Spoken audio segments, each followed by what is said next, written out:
ನಮ್ಮ ಅಶ್ವತ್ಥನಾರಾಯಣ ಸರ್ ಅವರು ತುಂಬ ಚೆನ್ನಾಗಿ ಮಾತಾಡಿದ್ರು. ನಾನು ಪುಸ್ತಕದ ಕುರಿತು ಮಾತಾಡೋಕ್ಕೆ ಹೋಗಲ್ಲ, ಪುಸ್ತಕನ ತಾವು ಕೊಂಡು ಓದಬೇಕು, ಇದು ನನ್ನ ಉದ್ದೇಶ.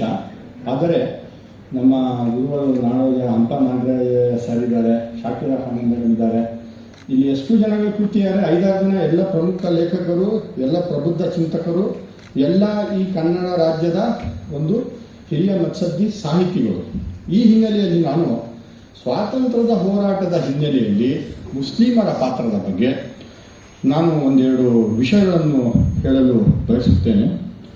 ಮೊದಲಿಗೆ ನಮ್ಮ ಗುರುಮೂರ್ತಿ ಸಾಹೇಬರು ಇವನಾರವ ಅಂದರೆ ಇವ ನಮ್ಮವ ಅಂತೀವಿ. ಅಲ್ಪಸಂಖ್ಯಾತರ ಈ ಪುಸ್ತಕವನ್ನು ಬರೆದಿದ್ದರೆ ನಮ್ಮೊಳಗೊಬ್ಬ ಯಾರೋ ಒಬ್ಬ ಬರೆದ ಅಂತ ಹೇಳ್ಕೊತಾ ಇದ್ರು. ಆದರೆ ಇವರು ಸಮುದಾಯದ ಹಿಂದೆ ಇದ್ದು ಒಬ್ಬ ನ್ಯೂಟ್ರಲ್ ಮನುಷ್ಯನಾಗಿ ಸಮುದಾಯವನ್ನು ನೋಡಿದ್ದಾರೆ. ಸರ್, ನಿಮಗೆ ಅನಂತ ನಮನಗಳು. ಅನಂತಂ ವಾಸುಕೀಶೇಷಂ ಪದ್ಮನಾಭಂ ಚ ಕಂಬಲಂ ಶಂಖಪಾದಂ ಧೃತರಾಷ್ಟ್ರಂ ತಕ್ಷಿಯಂ ಕಾಲಿಯಂ ತಥಾ ಏತಾನಿ ನವನಾಗಾಮಿ ನಾಗನಾಂ ಚ ಮಹಾತ್ಮನಾಂ ತಸ್ಯ ವಿಷಭಯಂ ನಾಸ್ತಿ ಸರ್ವತ್ರ ವಿಜಯೀ ಭವೇತ್. ಇಂಥವರು ವಿಜಯಶಾಲಿಗಳಾಗಬೇಕು, ಜಯಶಾಲಿಗಳಾಗಬೇಕು. ಇಂಥವು ಎಲ್ಲ ಸಮಾಜಕ್ಕೆ, ಎಲ್ಲ ಸಮುದಾಯಕ್ಕೆ, ಈ ಭಾರತ ದೇಶಕ್ಕೆ ಸೇರಿದವರು. ಹಾಗಾಗಿಬಿಟ್ಟು ಹಂಪ ನಾಗರಾಜಯ್ಯ, ಮೋಹನ್ ಕೊಂಡಜ್ಜಿ ಸರ್ ಅವರು, ವೀರಪ್ಪ ಮೊಯ್ಲಿ ಇವರೆಲ್ಲ ನಮ್ಮವರೇ. ಹಾಗಾಗಿಬಿಟ್ಟು ನಮ್ಮ ಮುಸ್ಲಿಮರಲ್ಲಿ ಇವತ್ತು ಲೇಖಕರಿಲ್ಲ.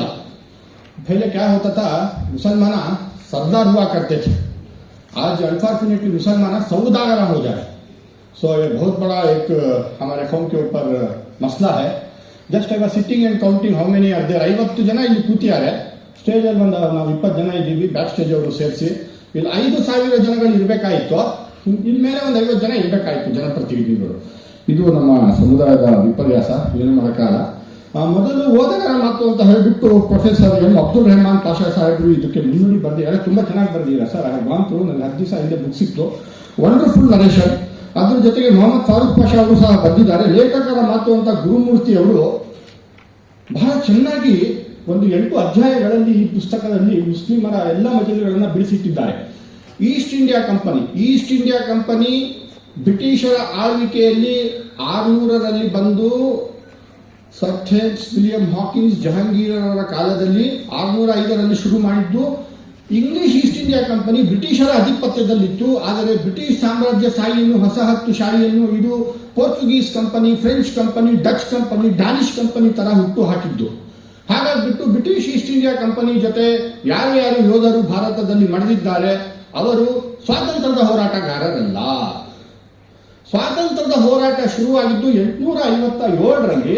ಅದು Mangal Pandey, May 10th back to regiment. Mangal ಪಾಂಡೆರವರು ಹಸುವನ್ನು ನೀಗಿದ್ದರಿಂದ ಸಿಪಾಯಿ ಮ್ಯೂಟಿನಿ ಅಂತೀವಿ, ಅದು ಬ್ರಿಟಿಷರ್ಸ್ ಹೇಳೋದು. ಭಾರತೀಯರು ಅದನ್ನು ಹೇಳೋದು ಭಾರತೀಯ ಸ್ವಾತಂತ್ರ್ಯ ಸಂಗ್ರಾಮ. ಭಾರತೀಯ ಸ್ವಾತಂತ್ರ್ಯ ಸಂಗ್ರಾಮ ಅಂತ ಯಾಕೆ ಅನ್ನಿಸ್ಕೊಳ್ತು ಅಂದ್ರೆ, ಮೊಘಲರು ಆಳ್ವಿಕೆಯನ್ನು ಮಾಡಿದರೆ, ಆದರೆ ಬುಡಕಟ್ಟುಗಳಿಗೆ, ಅವರು ಟ್ರೈಬಲ್ ಪೀಪಲ್ಗಾಗ್ಲಿ ಅಥವಾ ನೊಮ್ಯಾಡ್ಸ್ಗಾಗ್ಲಿ ಮೊಘಲರು ತಮ್ಮ ಆಳ್ವಿಕೆಯಲ್ಲಿ ಯಾವತ್ತೂ ಸಹ ತೊಂದರೆ ಕೊಡಲಿಲ್ಲ. ಅವರ ಕಟ್ಟುಪಾಡುಗಳಿಗೆ, ಅವರ ಎಲ್ಲ ಆಚಾರ ವಿಚಾರಗಳಿಗೆ, ಅವರ ಮದುವೆಗಳಿಗೆ, ಅವರ ಜನಾಂಗೀಯ ಒಂದು ಧರ್ಮಕ್ಕೆ ಸೇರಿದ ಯಾವುದೇ ಒಂದು ಕಾರ್ಯಗಳಲ್ಲಿ ಯಾವುದೇ ಸಂಸ್ಥಾನರು, ದೆಹಲಿ ಸುಲ್ತಾನರು, ಮೊಘಲ್ ಸುಲ್ತಾನರು ಅವರ ಕಟ್ಟುಪಾಡುಗಳಿಗೆ ಕೈ ಹಾಕಲಿಲ್ಲ. ಆದರೆ ಬ್ರಿಟಿಷರು ಬಂದು ಇಂಡಿಗೋ ರಿವೋಲ್ಟ್ ಆಯಿತು, ಬೆಂಗಾಲ್ ರಿವೋಲ್ಟ್ ಆಯಿತು. 1757ನಲ್ಲಿ ಬೆಂಗಾಲಲ್ಲಿ ಅವರು ಭೂ ಕಾಯ್ದೆ ಸುಧಾರಣೆಗಳನ್ನು ತಂದು ಜಮೀನ್ದಾರಿ ಪದ್ಧತಿ, ಡೆಕ್ಕನ್ನಲ್ಲಿ ರಯತ್ವಾರಿ ಪದ್ಧತಿ, ಮಹಲ್ ಗುಜಾರಿ ಪದ್ಧತಿ, ಈ ರೀತಿ ಬುಡಕಟ್ಟು ಜನಗಳಿಗೂ ಸಹ ಬ್ರಿಟಿಷರು ತಮ್ಮ ಆಡಳಿತವನ್ನು ಹೇರಲು ಹೋದಾಗ ಅಲ್ಲಿಂದ ಶುರುವಾಗಿದ್ದು ನಮ್ಮ ವಾಸುದೇವ್ ಬಲ್ವಂತ್ ಫಾಟ್ಕೆ ಅಂತ ಏನ್ ಹೇಳ್ತೀವಿ, 800ರಿಂದ ಬುಡಕಟ್ಟು ಜನಾಂಗಗಳ ಒಂದು ದಂಗೆ.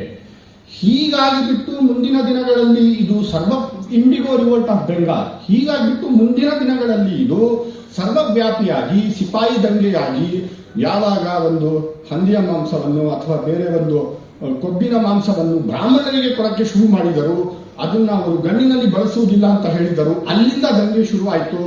ಅದನ್ನ ಬ್ರಿಟಿಷರು ಸಿಪಾಯಿ ದಂಗೆ ಅಂದರೆ, ಭಾರತವನ್ನು 857ರಲ್ಲಿ ಆಳುತ್ತಿದ್ದಂತಹ ಕೊನೆಯ ಮೊಘಲ್ ದೊರೆ ಬಹದ್ದೂರ್ ಶಾ ಜಫರ್ ಅನ್ನು ತೆಗೆದುಕೊಂಡು ಹೋಗಿ ಅದರ ನಾಯಕವನ್ನಾಗಿ ಮಾಡಿದರು. ಯಾವುದೇ ಜಾಟ್, ಮರಾಠ, ಸಿಖ್ ಅಥವಾ ಬೇರೆ ನಿಮ್ಮ ಧರ್ಮದವರಿಗೆ ಪಟ್ಟವನ್ನು ಕಟ್ಟಲಿಲ್ಲ. ಬಹದ್ದೂರ್ ಶಾ ಜಫರ್ ಅವರಿಗೆ ಪಟ್ಟ ಯಾಕೆ ಕಟ್ಟಿದರು ಅಂದರೆ, ಮೊಘಲ್ ಕಾಲದಲ್ಲಿ ಶಾಂತಿ ಸಂಸ್ಕೃತಿ ಧರ್ಮವನ್ನು ಮೊಘಲ್ ರಾಜರು ಕಾಪಾಡಿಕೊಂಡು ಬಂದಿದ್ದರು. ಈ ಹಿನ್ನೆಲೆಯಲ್ಲಿ ಎಲ್ಲರಿಗೂ ತಾಂಟ್ಯಾ ಟೋಪಿ, ನಾನಾ ಸಾಹೇಬ್, ಬೇಗಂ, ಹಜರತ್ ಮಹಲ್ ಯಾರಿಗೇ ಆಗಲಿ ಕಾಣಿಸಿದ್ದು ದೆಹಲಿಯಲ್ಲಿ ಕುಳಿತಿದ್ದ ಬಹದ್ದೂರ್ ಶಾ ಜಫರ್. ಹಾಗಾಗಿಬಿಟ್ಟು ಭಾರತ ದೇಶಕ್ಕೆ ಸ್ವಾತಂತ್ರ್ಯವನ್ನು ಕೊಡುವುದರಲ್ಲಿ ಪ್ರಪ್ರಥಮ ಸ್ವಾತಂತ್ರ್ಯ ಸಂಗ್ರಾಮ ಅಂತ ಶುರುವಾದದ್ದು ಎಲ್ಲಿಂದ ಅಂದ್ರೆ ಮುಸ್ಲಿಮರ ಕೊನೆಯ ದೊರೆ ಬಹದ್ದೂರ್ ಶಾ ಜಫರ್ ಅವರ ಮೊಮ್ಮಗನಾದಂತಹ ಲಿಯಾಕತ್ ಅನ್ನು ದೆಹಲಿಯ ಹೂನಿ ದರ್ವಾಜಾ ಅಂತ ಹೇಳ್ತೀವಿ, ಇದು ಲಾಲ್ ಕಿಲಾ ಹತ್ರ ಕೊಚ್ಚಿ ಹಾಕ್ತಾರೆ. ಸೊ ಈ ಹಿನ್ನೆಲೆಯಲ್ಲಿ ಸ್ವಾತಂತ್ರ್ಯಕ್ಕೆ ಆ ಮೌಲ್ವಿಗಳು, ಆಲಿಮ್ಗಳು, ಮದ್ರಸಾದಲ್ಲಿ ಶಿಕ್ಷಣ ಪಡೆದವರು ಎಲ್ಲರೂ ಸಹ ಬ್ರಿಟಿಷರ ವಿರುದ್ಧ ಧುಮುಕುತ್ತಾರೆ.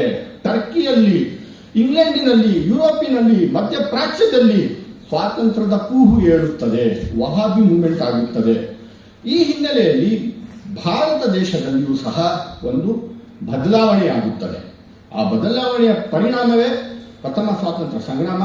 ಮುಂದಿನ ದಿನಗಳಲ್ಲಿ 1885ಕ್ಕೆ ನಮ್ಮ ಪ್ರಥಮ ನ್ಯಾಷನಲ್ ಕಾಂಗ್ರೆಸ್ ಅಂತ ಆಗುತ್ತೆ. ಅದ್ರ ಮುಂಚೆ ಬ್ರಿಟಿಷರು, ನಾನು ಹೇಳಿದಂಗೆ ಈಸ್ಟ್ ಇಂಡಿಯಾ ಕಂಪನಿನ ಬಿಟ್ಟು ಹೋಗ್ತಾರೆ. ಬ್ರಿಟಿಷ್ ಸಾಮ್ರಾಜ್ಯ ಬಂದು ವೈಸ್ರಾಯ್ ಆಗ್ತಾರೆ. ಮೆಕಾಲೆ ಮಿನಿಟ್ ಅಂತ ತಾವು ಕೇಳಿರ್ಬೇಕು. ಇಂಗ್ಲಿಷ್ ಎಜುಕೇಶನ್ ಶುರುವಾಗುತ್ತೆ. ಬ್ರಾಹ್ಮಣರು, ಮರಾಠರು, ಪೇಶ್ವರು, ಸಿಖ್ಗಳು, ರಜಪೂತರು ಎಲ್ಲರೂ ಸಹ ಬ್ರಿಟಿಷ್ ಶಿಕ್ಷಣವನ್ನು ತಮ್ಮದು ಮಾಡ್ಕೋತಾರೆ. ಆದರೆ ಮುಸಲ್ಮಾನರಿಗೆ ಬ್ರಿಟಿಷರ ವಿರುದ್ಧ ತಮ್ಮ ಕೊನೆಯ ಮೊಘಲ್ ದೊರೆಯನ್ನು ಇವನು ಸಾಯಿಸಿದ ಅಂತ ಹೇಳಿಬಿಟ್ಟು ದ್ವೇಷ ಇರುವುದರಿಂದ ಇಂಗ್ಲಿಷ್ ಎಜುಕೇಶನ್ ಅವರು ಪಡೆದುಕೊಳ್ಳುವುದಕ್ಕೆ ಸ್ವಲ್ಪ ಹಿಂದೇಟಾಗ್ತಾರೆ.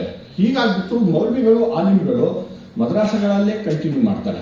ಆದರೆ ಸರ್ ಸೈಯದ್ ಅಹಮದ್ ಖಾನ್ ಬಂದು ಅವರು ಅಲಿಗಢ್ ಮುಸ್ಲಿಂ ಯೂನಿವರ್ಸಿಟಿಯನ್ನು ಶುರು ಮಾಡ್ತಾರೆ. ಇಂಗ್ಲಿಷ್ ಪ್ರಾಂಶುಪಾಲ ಥಿಯೋಡೋರ್ ಬೆಕ್ ಅನ್ನು ಕರ್ಕೊಂಡು ಪ್ರಿನ್ಸಿಪಲ್ ಮಾಡ್ತಾರೆ. ಇಂಗ್ಲಿಷ್ ಎಜುಕೇಶನ್ ಕಡೆಗೂ ಸಹ ಮುಸಲ್ಮಾನರು ವಾಲ್ತಾರೆ. ಹಾಗಾಗಿಬಿಟ್ಟು ನಮ್ಮಲ್ಲಿ ಸುರೇಂದ್ರನಾಥ್ ಬ್ಯಾನರ್ಜಿ, ಈಶ್ವರಚಂದ್ರ ವಿದ್ಯಾಸಾಗರ್, ರಾಮ್ ಮನೋಹರ್ ಮೋಹನ್ ರಾಯ್, ರಾಜಾರಾಮ್ ಮೋಹನ್ ರಾಯ್, ಈ ತರ ದಯಾನಂದ ಸರಸ್ವತಿ ಯಾರೇ ಆಗಿರ್ತಾರೆ, ಇವರೆಲ್ಲ ಏನು ಬೇರೆ ಧರ್ಮದವರು ಶುರು ಮಾಡ್ತಾರೆ. ಮುಸಲ್ಮಾನರು ಸಹ ಒಂದು ಅತ್ಯುತ್ತಮವಾದ ನ್ಯಾಷನಲಿಸಂ ಅನ್ನು ಭಾರತ ದೇಶಕ್ಕೆ ಕೊಡ್ತಾರೆ. ಬೆಸ್ಟ್ ಎಕ್ಸಾಂಪಲ್ ಅಲ್ಲಮಾ ಇಕ್ಬಾಲ್, ಸಾರೆ ಜಹಾನ್ ಸೆ ಅಚ್ಚಾ ಹಿಂದೂಸ್ತಾನ್ ಅಂತ ಬರೀತಾರೆ. ಭಾರತದ ಸ್ವಾತಂತ್ರ್ಯ ಸಂಗ್ರಾಮಕ್ಕೆ ನೀವು ನಿಜಾಮ್ ಆಫ್ ಹೈದರಾಬಾದ್ನ ಏನಾದರೂ ಜ್ಞಾಪಿಸ್ಕೊಳ್ಳೋದಾದ್ರೆ, ಫಸ್ಟ್ ಅವರು ಸರ್ ಇಂಡಿಯಾ ಪಾಕಿಸ್ತಾನ್ ವಾರ್ ಆದಾಗ he is the richest person on the whole world who donated whole his wealth to the Indian ruling government. ಈ ರೀತಿ ಮುಸಲ್ಮಾನರು ನಂತರ ಮೌಲಾನಾ ಅಬ್ದುಲ್ ಕಲಾಂ ಆಜಾದ್ ಇರ್ಬೋದು, ಪ್ರಪ್ರಥಮ ಯಂಗ್ ಕಾಂಗ್ರೆಸ್ ಪ್ರೆಸಿಡೆಂಟ್ ಆಗ್ತಾರೆ 27ನೇ ವರ್ಷದಲ್ಲಿ. ಅಲ್ ಹಿಲಾಲ್ ನ್ಯೂಸ್ ಪೇಪರ್ನ ಶುರು ಮಾಡ್ತಾರೆ. ಗಾಂಧಿಯ ಹಿಂದೆ ಮುಂದೆ ಖಿಲಾಫತ್ ಮೂವ್ಮೆಂಟ್ ಆದಾಗ, ನಾನ್ ಕೋಆಪರೇಷನ್ ಮೂವ್ಮೆಂಟ್ ಆದಾಗ ಗಾಂಧಿಯ ಬೆನ್ನೆಲುಬಾಗಿ ನಿಲ್ತಾರೆ.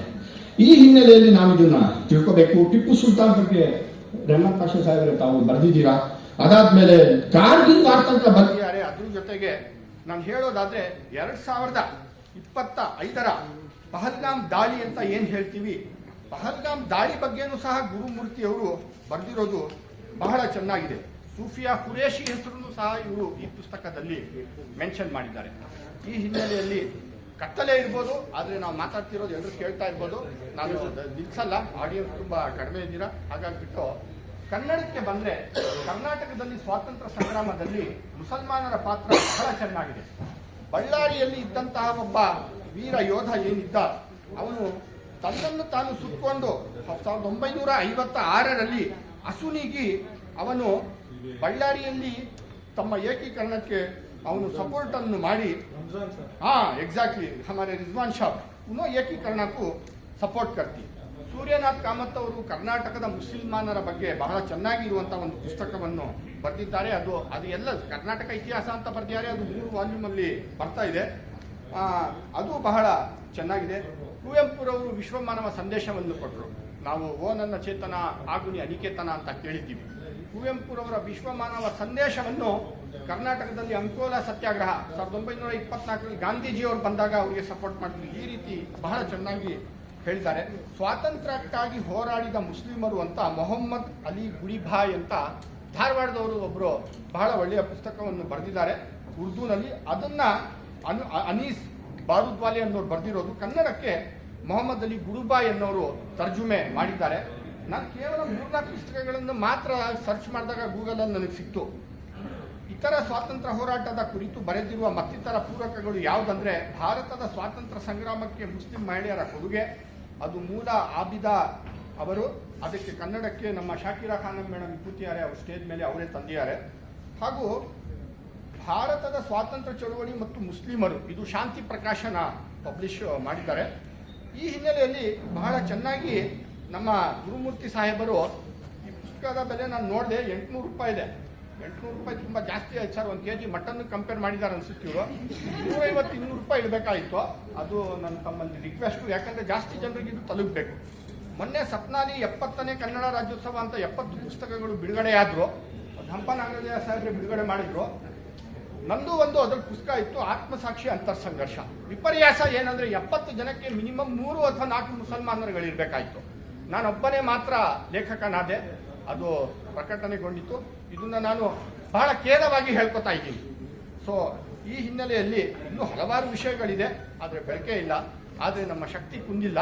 ಅದರ ಜೊತೆಗೆ ಇನ್ನೂ ಮಹಾನ್ ಚಿಂತಕರು ಇಲ್ಲಿ ಕುಳಿತಿದ್ದಾರೆ, ಅವರಿಗೆ ನಾನು ಮಾತನಾಡಬೇಕು ಅಂತ ಹೇಳಿಬಿಟ್ಟು ಕೇಳ್ಕೊತೀನಿ. ನಮ್ಮ ಗುರುಮೂರ್ತಿ ಸಾಹೇಬರು ನನಗೆ ಅವಕಾಶವನ್ನು ಮಾಡಿಕೊಟ್ಟಿದ್ದಾರೆ, ಅವರಿಗೆ ನಾನು ಚಿರಋಣಿಯಾಗಿರ್ತೀನಿ. ಎಲ್ಲರಿಗೂ ಅನಂತ ಧನ್ಯವಾದಗಳು.